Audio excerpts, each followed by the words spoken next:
জাম, তালের বিচি, লিচু এগুলি ফল কার না পছন্দ? আমাদের তো অনেক পছন্দ। কিন্তু আফসোস হচ্ছে একটাই, সেটা হচ্ছে 12 মাস থাকে না। আর আমার ছেলে তো মানে অনেকই পছন্দ। আসসালামু আলাইকুম। এগুলি যা দেখতে পাচ্ছেন কে পাঠিয়েছে জানেন? এটা হচ্ছে আমার আব্বু পাঠিয়েছে। তো আব্বুর পাঠানো জিনিসগুলি কেন জানি অনেক নিয়ামতের মনে হয়। এমন না যে শ্বশুরবাড়িতে খাই না, শ্বশুরবাড়িতে হাজার খাই, জামাই হাজার খাওয়ায়, কিন্তু বাবার পাঠানো জিনিসগুলি কেন জানি একটা অন্যরকম একটা স্বাদের লাগে, নিয়ামত মনে হয়। আর সেটা কি আমার একাই হয় নাকি আপনাদেরও হয়? আপনারা যারা মেয়েরা আছেন, বাবার বাসা থেকে পাঠানো জিনিসগুলি আপনাদের কাছে কেমন লাগে সেটা কিন্তু অবশ্যই আমাকে কমেন্টে জানাবেন।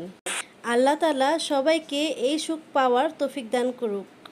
প্রত্যেকটা বাবার জন্য অনেক অনেক দোয়া রইল, যেন প্রত্যেকটা মেয়েরাই যেন এই সুখটা পায় বাবার পাঠানোর